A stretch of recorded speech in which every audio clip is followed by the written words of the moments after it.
صبر جميل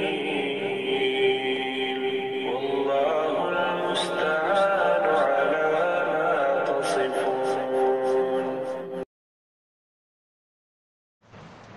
نحمده ونصلي ونسلم على رسوله الكريم اما بعد فاعوذ بالله من الشيطان الرجيم. قال يا آدم أنبئهم بأسمائهم فلما أنبأهم بأسمائهم قال ألم أقل لكم إني أعلم غيب السماوات والأرض وعالم ما تبدون وما كنتم تكتمون.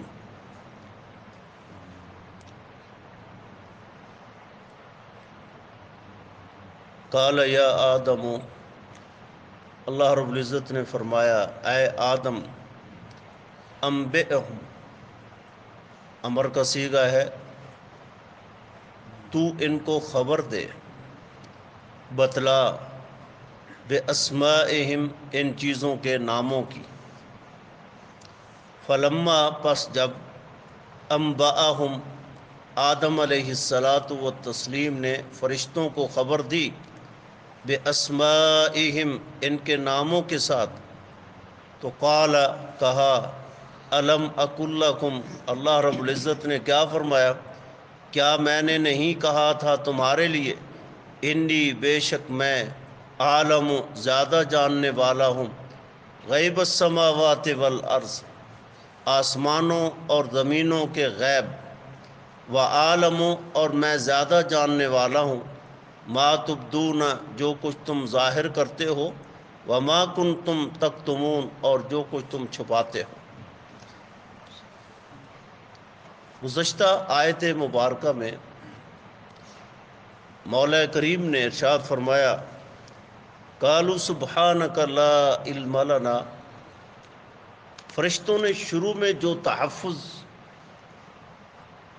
اور جو گزارش کی تھی اپنے اللہ کے سامنے کہ اللہ، اس آدم کو بنانے کی، آدم کو پیدا کرنے کی، اس کو خلیفہ بنانے کی ضرورت کیا ہے؟ اللہ رب العزت نے جب کچھ باتوں کا اظہار آدم علیہ السلام کی زبانی فرمایا تو فرشتے اپنی اس کیے پر، جو کچھ انہوں نے کہا تھا، نادم اور پشیمان ہو گئے کہ ہمیں یہ اعتراض نہیں کرنا چاہیے تھا، کیونکہ بہت ساری ایسی چیزیں ہیں جو ہمارے علم میں نہیں ہیں. آدم علیہ السلام کو اللہ نے وہ عنایت فرمائی ہیں. انہوں نے کہا، قالوا سبحانک لا علم لنا، اے ہمارے پروردگار، پاک منزہ ذات تیری ہے، ہمیں تو اتنا ہی علم ہے، ہم تو اتنا ہی جانتے ہیں جتنا تو نے ہمیں بتلا دیا، سکھا دیا. آدم علیہ السلام کو اللہ نے پھر مخاطب کر کے کہا، یا آدم، یہ منادہ مفرد معرفہ ہے، اس لیے مبنی علی الضم ہے. کہا، اے آدم، انبئہم، تو ان کو بتا نظر ان ناموں، ان ناموں کے متعلقہ ان کو تھوڑی سی وضاحت کر. جیسے آدم علیہ السلام نے ہر چیز کے نام بتائے، یہ فلاں چیز ہے، یہ فلاں چیز ہے، یہ فلاں چیز ہے، یہ فلاں چیز ہے. تو اللہ رب العزت نے کہا، قال الم اقل لکم، فرشتوں سے کہا، کیا میں نے تمہیں یہ بات نہیں کہی تھی؟ بہت ساری چیزیں وہ ہیں جو تم نہیں جانتے، میں جانتا ہوں. بہت ساری ایسی چیزیں ہیں جن کی حکمتوں کا ادراک تم نہیں کر سکتے، لیکن مجھے پتہ ہے، مجھے علم تھا آدم کو میں نے کیوں پیدا کیا. آدم کی پشت سے یہ جو اولاد پیدا ہوگی، قیامت تک جو بنو آدم جاری رہیں گے، آدم کی اولاد جاری اور ساری رہے گی، اس کی حکمتوں کا تو مجھے علم تھا، تمہیں علم نہیں ہے. اسی کے اندر تو انبیاء ہوں گے، اسی کے اندر تو رسل ہوں گے جو کائنات کی ساری مخلوقوں سے افضل اور اعلیٰ ہوں گے. اللہ نے کہا، انی عالم غیب السماوات والارض، 7 آسمانوں کے اوپر جو کچھ ہے مجھے اس کا بھی علم ہے، اور 7 زمینوں کی تہوں کے اندر جو کچھ ہے مجھے تو اس کا بھی علم ہے. اللہ کو تو اس کا بھی علم ہے جو سمندروں کی تہوں میں مخلوق رہتی ہے. چاہے وہ مچھلیاں ہوں یا دیگر مخلوقات ہوں، اللہ ان کی ہر ایک ایک حرکت کو جانتے ہیں، ہر ایک ایک ادا کو جانتے ہیں۔ وہ سننے والا بھی ہے، وہ حکمتوں والا بھی ہے۔ عالم غیب السماوات والارض، کل بھی ہم نے پڑھا تھا کہ علام الغیوب جو ذات ہے وہ صرف اللہ رب العزت کی ہے، جسے ہر چیز کا علم ہے۔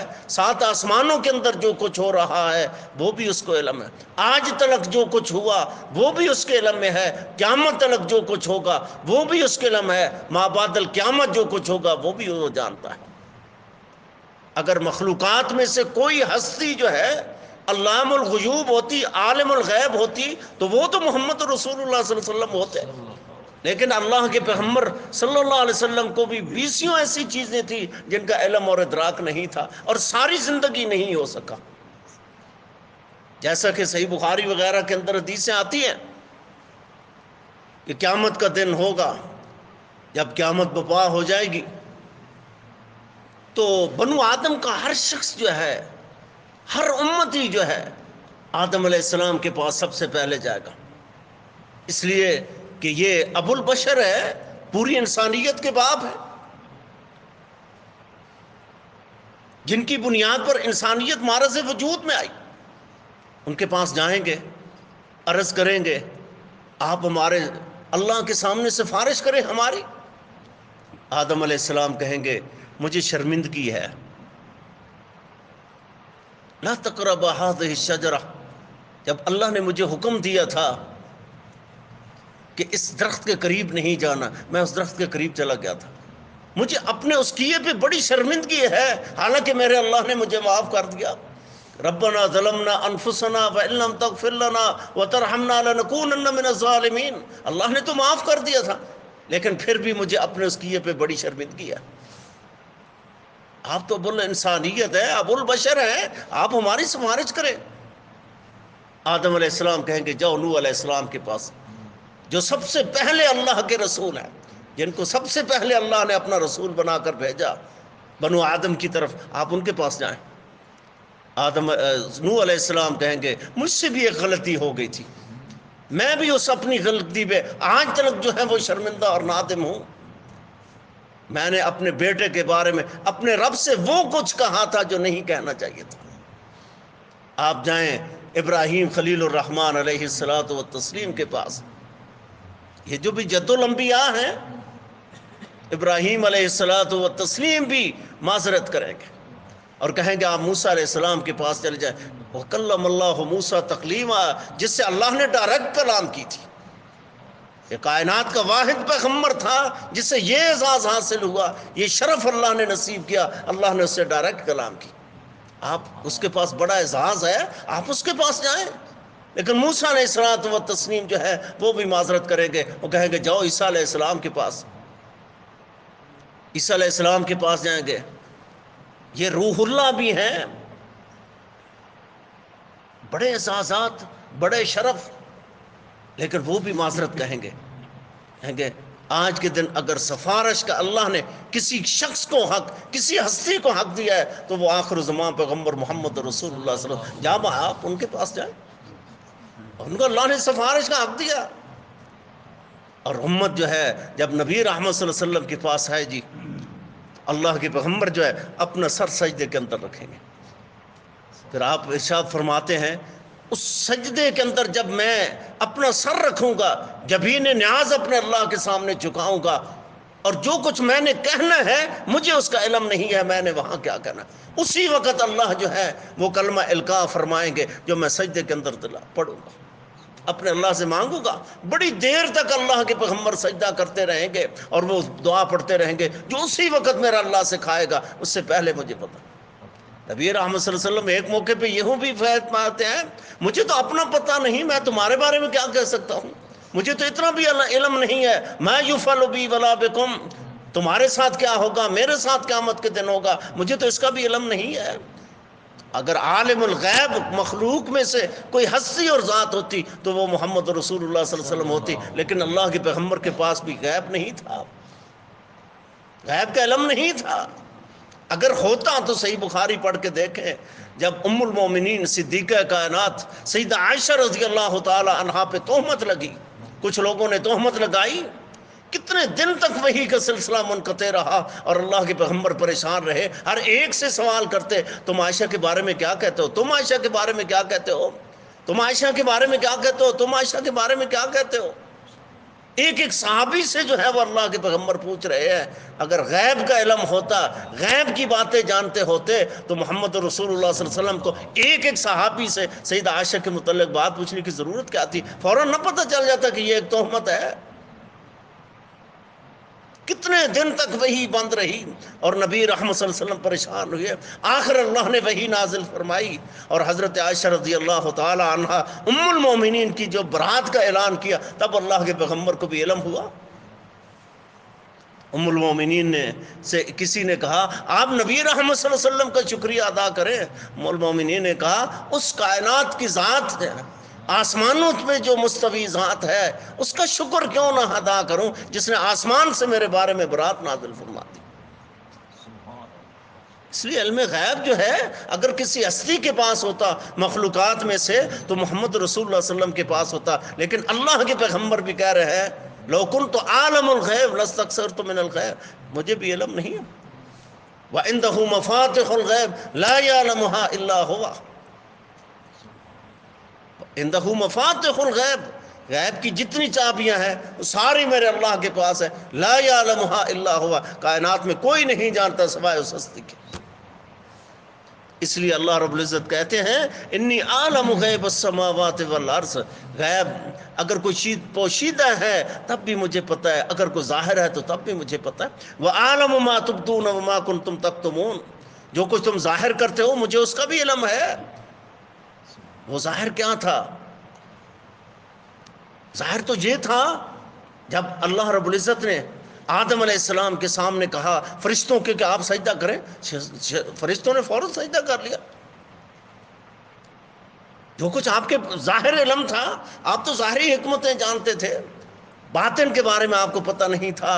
کسی شخص کے دل کے اندر کیا ہے کسی کو پتہ نہیں، کسی بل کے اندر کیا ہے کسی کو پتہ نہیں، آنکھ کے اندر کیا ہے کسی کو پتہ نہیں، یا آنکھ جو ہے وہ حیادار ہے یا بے حیا ہے کسی کو علم نہیں ہے۔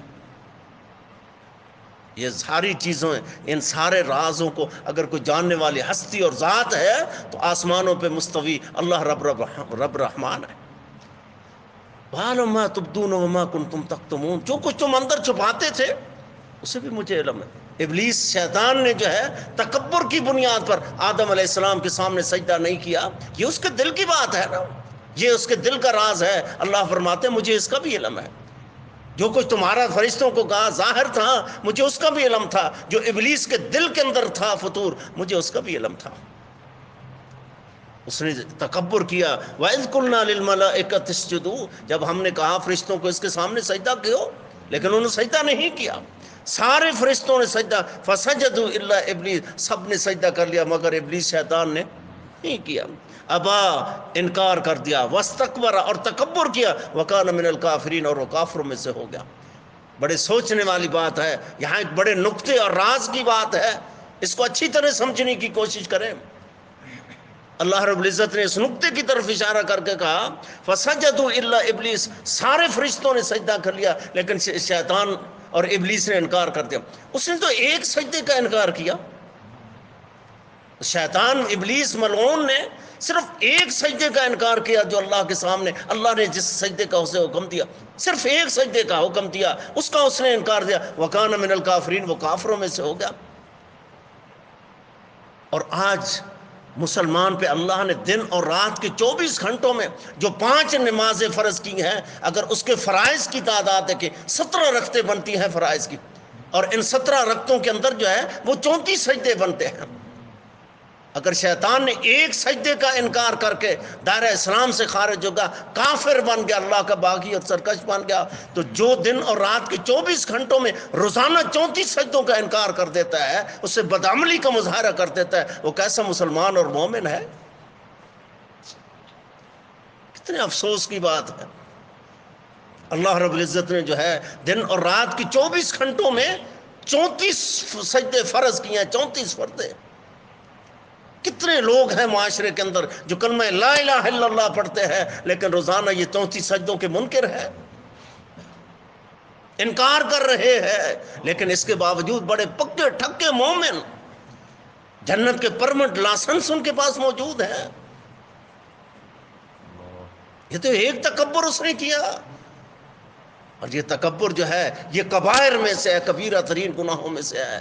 دنیا کی ہر ایک چیز جو ہے میرا اللہ برداشت کرتا ہے، لیکن تکبر اور کبر برداشت نہیں کرتا، اس لیے کہ اللہ رب العزت فرماتے الکبریاء اور ردائی، یہ تکبر جو ہے، غرور جو ہے، یہ تو میری چادر ہے، اس چادر کے اندر کوئی دوسرا شریک جب شرکت کرے گا، یہ اس مشرک کو جو ہے اللہ کبھی معاف نہیں فرمائے گا۔ آئیے نبی رحمت صلی اللہ علیہ وسلم کی حدیث ہے، سنن ابن ماجہ کے اندر، دیگر بہت ساری کتب حدیث بخاری وغیرہ کے اندر آتی ہیں کہ لا ینصر اللہ یوم القیامت الی من جر ثوبہ خیلاء او بطرا کے الفاظ موجود ہیں۔ اللہ قیامت کے دن اس شخص کی طرف بھی نہیں دیکھے گا جو تکبر اور غرور اور فخر کی بنیاد پر جو ہے اپنی تہمت جو ہے، چادر جو ہے، شلوار جو ہے ٹخنوں سے نیچے رکھتا ہے، قیامت کے دن اللہ اس کی طرف ہی نظر رحمت کے ساتھ نہیں دیکھے۔ یہ بھی تکبر بہت بڑا ہے، یہ چادر اور تہمت کا جو شلوار کا ٹخنوں سے نیچے لٹکانا ہے، آپ کی نیت جو بھی ہے یہ تکبر اور غرور ہے۔ شریعت اسے تکبر مانتی ہے، اسے غرور اور فخر ہی مانتی ہے، جو اللہ کو پسند رہی ہے۔ وہ بدنصیب انسان ہے جب حی علی الصلاح حی علی الفلاح کی صدا بھی سنتا ہے، اذان کے یہ الفاظ سنتا ہے، مسجد کی طرف آ جاؤ، کامیابی کی طرف آ جاؤ، لیکن ڈٹ کر بیٹھا ہوا ہے۔ اس سے بڑا متکبر کائنات کے اندر کون ہو سکتا ہے؟ یہ سب سے بڑا متکبر ہے جو اللہ کی طرف سے اعلان ہو رہا ہے لیکن سر عام اسے ٹھکرا رہا ہے، اسے کوئی فکر ہی نہیں ہے، ٹس سے مس نہیں ہے، اس کے سر پہ جوں ہی نہیں رینگتی۔ ابا واستکبر۔ اسی کے برعکس جو ہے امام ابن ابی دنیا رحمہ اللہ نے ایک مستقل کتاب لکھی، کاش اللہ آپ کو توفیق نصیب فرمائے، فرصت نصیب فرمائے اور یہ عربی سمجھنے کی توفیق نصیب فرمائے۔ آپ یہ کتاب عربی کے اندر پڑھیں، بڑی عمدہ کتاب ہے، التواضع والخمول، یہ عربی کے اندر کتاب ہے امام ابن ابی دنیا رحمہ اللہ کی، التواضع والخمول۔ آج ہم دعائیں کرتے ہیں، ہماری دعائیں رد ہو جاتی ہیں، ہماری دعائیں اللہ قبول نہیں کرتا، اس کی ایک بڑی وجہ یہ ہے کہ ہمارے دل کے اندر بڑا تکبر ہے، بڑا غرور اور فخر ہے۔ تکبر کس کو کہتے ہیں؟ غرور کس کو کہتے ہیں؟ کبر کس کو کہتے ہیں؟ نبی رحمت صلی اللہ علیہ وسلم نے اس کی تعریف فرمایا بطر الحق وغمت الناس، حق کو ٹھکرا دینا۔ قرآن کی آیت پیش کر رہے ہیں لیکن ٹھکرا دیتا ہے، اللہ کے پیغمبر کی حدیث پیش کی جا رہی ہے، ٹھکرا دیتا ہے، کہتا ہے جی حدیثوں کو کس طرح مان لیں، اس آیتوں کو کس طرح مان لیں۔ بعض کتنے لوگ ایسے ہوں گے جو کہتے ہیں کہ ہاں یہ حدیث صحیح ہے لیکن مجبوری ہے، عمل نہیں کر سکتے۔ اللہ کے پیغمبر کی صحیح سنت ہے، باسند صحیح ثابت ہے، لیکن مجبوری ہے، عمل نہیں کر سکتے۔ یہ تکبر ہے، یہ غرور ہے۔ پہلی چیز تکبر کی تعریف کا پہلا جز کیا ہے؟ بطر الحق، حق کو ٹھکرا دینا۔ قرآن کی آیت آ جائے ٹھکرا جائے، حدیث آ جائے ٹھکرا جائے، صحابہ کے آثار آ جائیں ٹھکرا جائیں، سکہ محدثین کے اقوال آ جائے اسے ٹھکرا دیں۔ وغمت الناس، اور لوگوں کو گھٹیا سمجھے، کمینہ سمجھے، انتہائی حقیر سمجھے، اپنے آپ کو بہت بڑا سمجھے، میں فلاں خاندان سے ہوں، میں فلاں قبیلے سے ہوں، میں فلاں قوم سے تعلق رکھتا ہوں، فلاں اس طرح کا، فلاں اس طرح کا، فلاں اس طرح کا ہے۔ میرے بھائیوں اصل بات کیا ہے؟ ان اکرمکم عند اللہ اتقاکم، اللہ کے نزدیک جو ہے ان چیزوں کی وجہ سے بڑھائی نہیں ہوگی، یہ بڑھائی کی دلیل نہیں ہے، یہ کسی بڑا ہونے کی دلیل نہیں ہے۔ اللہ کے نزدیک بڑا ہونے کی سب سے پہلی اساس اور بنیاد جو ہے اور واضح نشانی اور علامت کیا ہے؟ وہ تقویٰ ہے۔ جو متقی ہے کائنات کا سب سے عظیم انسان ہے، جو متقی نہیں ہے کائنات کا برباد انسان ہے۔ آئیے دعاؤں کی قبولیت چاہتے ہیں تو امام ابن ابی دنیا رحمہ اللہ کی یہ کتاب مجاب الدعوہ یہ آپ ضرور پڑھیں، بڑی عمدہ کتاب ہے۔ اس میں انہوں نے ثابت کیا کہ دعائیں کیسے قبول ہو جاتی ہیں، دعا کرنے کے آداب کس طرح ہیں، اپنے اللہ کے سامنے جب گڑ گڑائیں، روئیں، التجائیں کریں، استدعائیں کریں، کس طرح کریں۔ آپ کبھی یہ آداب سیکھیں، سیکھنے کے بعد کبھی اپنے اللہ سے مانگ کر تو دیکھیں ان آداب کے تحت۔ ان آداب کو ملحوظ خاطر رکھ کر جب آپ اپنے اللہ سے دعائیں کریں گے آپ کی دعائیں کبھی بھی رد نہیں ہوگی۔ اللہ رب العزت سے دعا ہے اللہ مجھے اور آپ کو کما حق کو اس پہ عمل کی توفیق نصیب فرمائے، زندہ رکھے کتاب و سنت پہ، موت نصیب فرمائے کتاب و سنت۔